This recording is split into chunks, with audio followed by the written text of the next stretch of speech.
नमस्कार बच्चों, स्वागत है आपका भास्कराचार्य क्लास में। बच्चों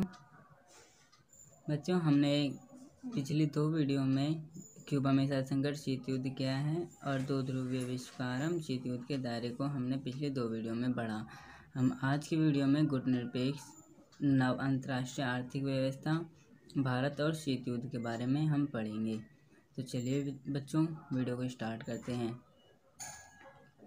वीडियो को स्टार्ट करने से पहले हम एक बार शीत युद्ध के घटनाक्रम को एक बार पढ़ लेते हैं, क्योंकि हम सब जानते हैं कि अब 20 नंबर का आता है MCQ, जिसमें कि 1 वर्ड आंसर हमें लिखने होते हैं। तो ऐसे में ये चीज़ इम्पोर्टेंट हो जाती है। चलिए एक बार इसे रिवाइज कर लेते हैं, कहीं हमसे छूट ना जाए। 1947 में साम्यवाद को रोकने के बारे में अमेरिकी राष्ट्रपति ट्रूमैन का सिद्धांत दिया। ट्रूमैन का सिद्धांत कब दिया बच्चों? 1947 में, ठीक है।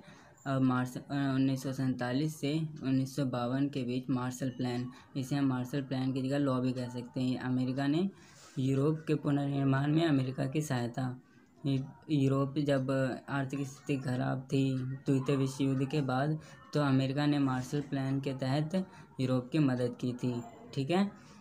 1948 से 49 के बीच सोवियत संघ द्वारा बर्लिन की घेराबंदी, बर्लिन है जर्मन में, इसे बर्लिन की दीवार भी कहते हैं, वहाँ बर्लिन में घेराबंदी, और अमेरिका और उसके साथी देशों ने पश्चिम बर्लिन के नागरिकों को जो आपूर्ति भेजी थी उसे सोवियत संघ ने अपने विमानों से उठा लिया। मतलब अमेरिका ने जो बर्लिन के लोगों को सहायता देने की कोशिश की, सोवियत संघ ने उसे अमेरिका को रोक दिया, ठीक है। 1950 से 1953 के बीच क्या हुआ? कोरियाई युद्ध। ये कब हुआ? 1 वर्ड में आ सकता है, ठीक है बच्चों। 1954 में वियतनामियों के हाथों दायन बियफू में फ्रांस की हार हुई। फ्रांस की हार वियतनाम से कब हुई? 1954 में। इसी वर्ष जिनेवा समझौता पर हस्ताक्षर भी हुआ। 17वीं समांतर रेखा वियतनाम का विभाजन भी इसी साल हुआ। और सीटों का गठन कब हुआ? एक क्वेश्चन में आ सकता है, हमने पिछले वीडियो में पढ़ा था ना सीटों क्या है, ठीक है। तो इसका गठन कब हुआ? 1954 में, ठीक है। वियतनाम में अमेरिकी हस्तक्षेप कब हुआ? 1954 से 1975 के बीच में, ठीक है। बगदाद समझौते पर हस्ताक्षर कब हुआ? 1955 में। और इसी वर्ष एक और चीज़ हुआ, सेंटो के नाम से जाना गया। सेंटो की स्थापना पूछ सकते हैं कब हुआ? 1955 में, ठीक है। 1954 में सीटो और 1955 में सेंटो। 1956 में हंगरी में सोवियत संघ का हस्तक्षेप, ठीक है। 1961 में क्यूबा में अमेरिका प्रायोजित बे ऑफ पिग्स आक्रमण हुआ। अमेरिका ने 1961 में आक्रमण किया था, क्योंकि हमें पता है ना कि सोवियत संघ को रोकने के लिए वहाँ पे परमाणु हथियार तैनात करने वाले थे। हमने क्यूबा मिसाइल संकट में पढ़ा ये सब, तो इसलिए वहाँ पे आक्रमण किया क्यूबा में अमेरिका ने। 1961 में क्या हुआ? बर्लिन में जो अमेरिका और सोवियत संघ लेके तनातनी चल रही थी, इस वजह से बर्लिन में एक दीवार खड़ी की गई 1961 में। पूछा जा सकता है कि बर्लिन की दीवार कब खड़ी हुई, ठीक है, 1961 में। और क्यूबा मिसाइल संकट सबको पता है ऑब्वियसली 1962 में, ठीक है बच्चों। 1968 में क्या हुआ? चेकोस्लोवाकिया में सोवियत हस्तक्षेप, चेकोस्लोवाकिया में, ठीक है, याद रखना बच्चों। चेकोस्लोवाकिया में 1968 में किया था सोवियत संघ ने हस्तक्षेप। 1972 में क्या हुआ? अमेरिकी राष्ट्रपति निक्सन का चीनी दौरा। अब ये भी आ सकता है क्वेश्चन कि अमेरिका के राष्ट्रपति निक्सन ने चीन का दौरा कब किया? 1972 में, ठीक है, ताकि चीन की आर्थिक व्यवस्था को सुधारा जा सके, इसलिए निक्सन ने वहाँ पे, और व्यापारिक समझौता भी किया था निक्सन ने वहाँ जाके।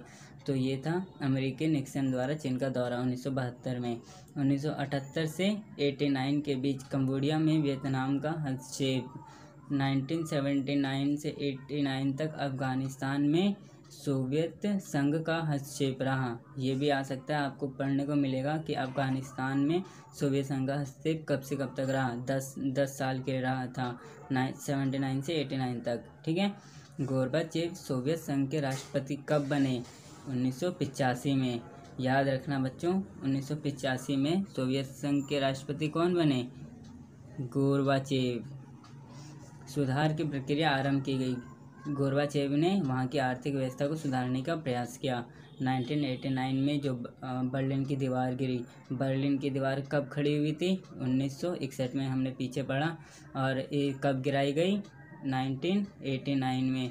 बच्चों, इसी को बर्लिन के दीवार गिरने से ही शीत युद्ध का अंत माना जाता है।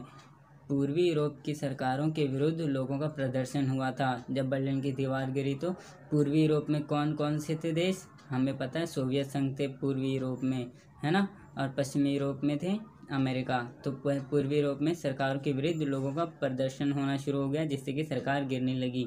और 1990 में क्या हुआ? सबसे मोस्ट इम्पोर्टेंट, जर्मन का एकीकरण। और 1989 से 91 के बीच क्यूबा मिसाइल संकट या क्यूबा नहीं, शीत युद्ध का दौर का अंत माना जाता है। 1989 से 91 के बीच में शीत युद्ध का अंत माना जाता है। चलिए अब हम अपने टॉपिक में आ जाते हैं बच्चों। हमारा आज का टॉपिक है आज दो ध्रुवीय विश्व को चुनौती, गुट निरपेक्ष। अब देखो बच्चों, इस टॉपिक से ही हर चीज़ हमारा पहले ही समझ में आ जाता है। दो ध्रुवीय कौन है? हमें पता है अमेरिका और सोवियत है ना बच्चों। और कुछ चुनौती, इन दोनों को चुनौती देने वाला कौन आ गया? गुट निरपेक्ष। गुट निरपेक्ष आंदोलन, गुट निरपेक्षता के जो सदस्य हैं ये इन दोनों को चुनौती देने, ये तीसरा गुट है। ये पहला गुट अमेरिका, दूसरा गुट सोवियत, और ये तीसरी गुट थी, है ना बच्चों, तीसरा गुट। अब देखो गुट निरपेक्षता का अर्थ क्या होता है, हम ये समझते हैं पहले, ठीक है। देखो, हमने पिछली वीडियो में पढ़ा था कि दोनों गुटों ने, दोनों महाशक्तियों ने पूरे विश्व को दो गुटों में बांट दिया था। ऐसे में तीसरा गुट का निर्माण हुआ। ये तीसरा गुट किसके लिए था? जो स्वतंत्र, नव स्वतंत्र देश थे, जो अपने वैश्विक चुंगल से मुक्त हुए थे, गुलामी से आज़ाद हुए थे। और गुलामी से आज़ाद होने वालों में कौन कौन से देश हैं? एशिया के कुछ देश हैं, अफ्रीका के, और लैटिन अमेरिका। लैटिन है हमारा दक्षिण अमेरिका के कुछ देश, है ना, दक्षिण अमेरिका के कुछ देश नव स्वतंत्र देशों को महाशक्तियों से अलग रहने का विकल्प दिया। किसने? गुट निरपेक्षता ने। गुट निरपेक्षता का यही अर्थ होता है कि हम महाशक्तियों से अलग महाशक्तियों के खेमे में जाने के बजाय हम अलग रह के अपना विकास करें। ये गुट निरपेक्षता का अर्थ है, ठीक है। गुट निरपेक्षता का सिंपल सा अर्थ ये है, गुट के पक्ष में ना होना। गुट निरपेक्ष यानी किसी के पक्ष में ना होना, ठीक है। ऐसा गुट जो किसी के पक्ष में ना जाए, गुट निरपेक्षता कहलाता है ना बच्चों। अब हम पढ़ेंगे कि गुट निरपेक्ष के संस्थापक देश कौन कौन से हैं। गुट निरपेक्ष के संस्थापक में पहला देश हमारा भारत है। भारत के पहले प्रधानमंत्री पंडित जवाहरलाल नेहरू ने बाकी 4 देशों के साथ मिलकर गुट निरपेक्ष आंदोलन की नींव रखी, या फिर गुट निरपेक्षता के संस्थापक कहलाएं। और दूसरा देश यूगोस्लाविया, इसके कौन से राष्ट्रपति या प्रधानमंत्री है? Joseph Broz Tito. तीसरा देश घाना के वामे इंक्रुमा। और चौथा देश है हमारा इंडोनेशिया के सुकुर्नो और मिस्र के अब्दुल नासिर। दोस्तों, अगर आपको इन देशों के नाम याद करने में मुश्किल आ रही हो तो आप एक बार इन्हें मैप में देख ले। हमें तो पता है भारत एशिया में है, मिस्र और घाना ये वाला, और ये घाना ये अफ्रीका में है, इंडोनेशिया हमारे मलेशिया के नज़दीक में है। ऐसे आप करके मैप में देखेंगे तो आपको ये 5 देशों के नाम आसानी से याद हो सकते हैं, है ना बच्चों। चलिए आगे बढ़ते हैं। अब देखिए, गुट निरपेक्ष स्थापना कब हुई? 1961 में हुई थी। कहाँ पर? बेलग्रेड में। बेलग्रेड कहाँ है? इंडोनेशिया में है ना, बेलग्रेड। और ये गुट निरपेक्ष सम्मेलन हुआ था 1961 में, और इसकी स्थापना भी 1961 में हुई थी गुट निरपेक्ष की। इसमें पहले सम्मेलन में कितने देश थे? 25 देश शामिल हुए थे पहले सम्मेलन में। और वर्तमान में गुट निरपेक्ष में कितने देश हैं? 120 देश शामिल हैं। ये आ सकता है 1 वर्ड क्वेश्चन में, इसे नोट कर लेना अपनी कॉपी में, ठीक है बच्चों। गुट निरपेक्ष आंदोलन क्या है? अब देखते हैं। महाशक्तियों के गुटों में शामिल ना होने का आंदोलन है। क्या? गुट निरपेक्ष आंदोलन। मैंने आपको बताया था कि जो नव स्वतंत्र देश हैं उन किसी भी गुट में शामिल नहीं होना चाहते थे, और यही आंदोलन गुट निरपेक्ष आंदोलन कहलाता है। गुट निरपेक्षता का मतलब पृथकतावाद नहीं है। पृथकतावाद से आप क्या समझते हैं? पृथकता का मतलब होता है कि अलग रहना, यानी कि ये पूरे विश्व में आर्थिक अंतर्राष्ट्रीय मामले से अलग थलग रहना नहीं है गुटनिरपेक्षता का मतलब। इसका मतलब ये है कि हम अंतर्राष्ट्रीय मामलों में भागीदारी तो करेंगे, लेकिन हम महाशक्तियों से अलग रहकर भागीदारी करेंगे।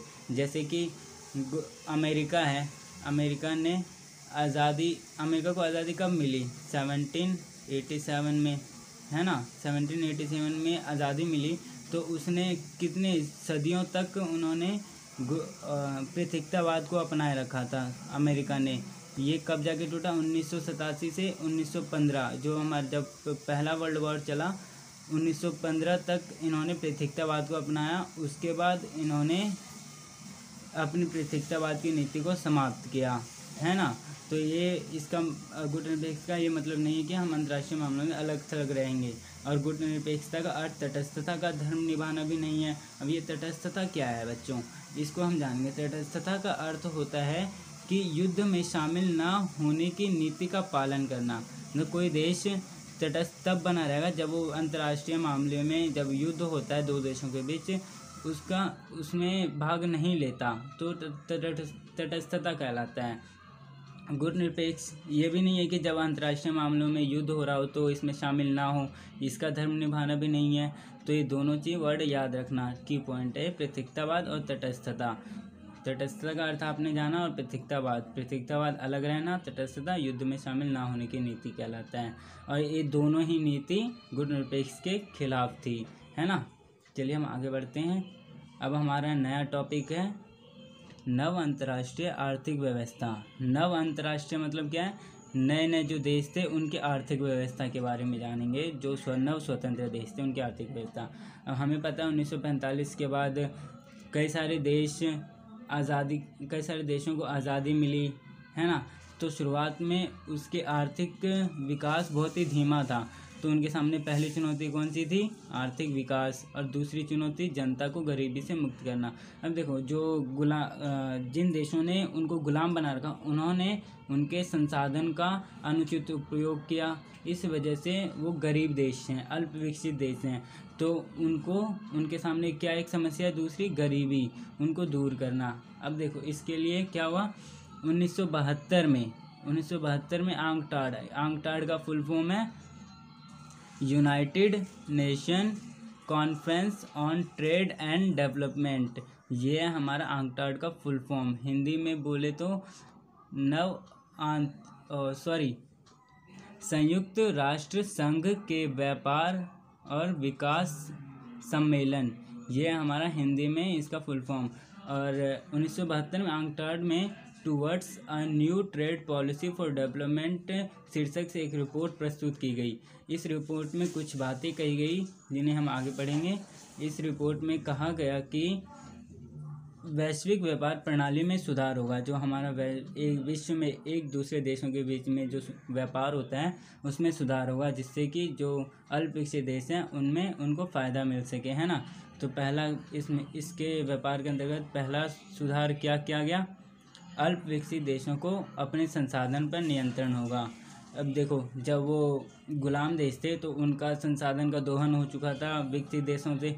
तो अब जो अल्प विकसित देश हैं उनके जो संसाधन है उस पर उस देश का पूरा नियंत्रण होगा। कोई इस पर दबाव डाल के इनका अनुचित प्रयोग नहीं करेगा, ठीक है। दूसरा है इनकी पहुंच पश्चिमी बाजार तक होगी। अब देखो, ये सामान बना रहे हैं कच्चे माल से, अगर ये कच्चा माल दूसरे देशों में नहीं बिकता तो वो विकास नहीं कर पाएंगे। तो पश्चिमी देश ज़्यादा विकसित हैं, तो पश्चिमी देशों से जब व्यापार होगा तो इनकी आर्थिक विकास होगी, अपने सामान बेच सकेंगे और ये गरीबी से मुक्ति पा सकेंगे, ठीक है। मंगाई गई प्रौद्योगिकी की कम लागत। अब ये गरीब देश हैं, इनके पास पैसे कम है, जो भी प्रौद्योगिकी चाहिए, तकनीकी की आवश्यकता पड़ेगी तो उसे कम कीमत, लागत मतलब कम कीमत पर उन्हें मंगाया जा सकता है, इन्हें ये छूट दी गई। और जो अल्प विकसित देश हैं, अंतर्राष्ट्रीय आर्थिक संस्थान में इनकी भूमिका बढ़ेगी, है ना बच्चों। तो बच्चों फिर आगे बढ़ते हैं हम। अब हमारा नया टॉपिक है भारत और शीत युद्ध। मतलब जो शीत युद्ध का प्रभाव था पूरे विश्व में, उसका भारत पर क्या इम्पैक्ट पड़ा, भारत ने इसके खिलाफ क्या रणनीति अपनाई, हम इसको पढ़ेंगे। ठीक है बच्चों। भारत की दोहरी भूमिका। भारत की शीत युद्ध में दोहरी भूमिका रही। पहली क्या थी, स्वयं को दोनों खेमों से अलग रखना, यानी कि दोनों देशों को के गुट में शामिल ना होना। दूसरी क्या है, दोनों जो नव स्वतंत्र देश हैं, हम उनके बारे में बात कर रहे हैं, नव स्वतंत्र देशों को दोनों गुटों में जाने का विरोध करना, उनको उन गुटों में जाने से रोकना और अपना आर्थिक विकास करना। ये भारत की दोहरी भूमिका निभाई। ठीक है। भारत की नीति ना तो नकारात्मक थी और ना ही निष्क्रियता। नकारात्मक मतलब ऐसी नीति जिस पर दूसरों को गलत प्रभाव पड़ेगा, ऐसा बिल्कुल भी नहीं था। गुटनिरपेक्षता की नीति है ना, ये सब झूठ है, नकारात्मक नहीं है। और निष्क्रियता मतलब कोई काम का नहीं। ऐसा भी नहीं है कि गुटनिरपेक्षता की नीति कुछ काम नहीं आई। गुटनिरपेक्षता बनी तो सोवियत संघ और अमेरिका के बीच जो मतभेद थी उसको कम करने में सहायता मिली, अंतर्राष्ट्रीय शांति और सुरक्षा भी बढ़ी, परस्पर सहयोगी राष्ट्र। अब जवाहरलाल नेहरू ने परस्पर सहयोगी राष्ट्र का विचार रखा। परस्पर सहयोगी राष्ट्र का मतलब ऐसे ये है कि जब दो देशों के बीच समस्या हो तो आपस में सहयोगी बातचीत वार्तालाप करके उन समस्याओं से निपटा जाए। तो ऐसा विचार दिया भारत ने शीत युद्ध के दौरान।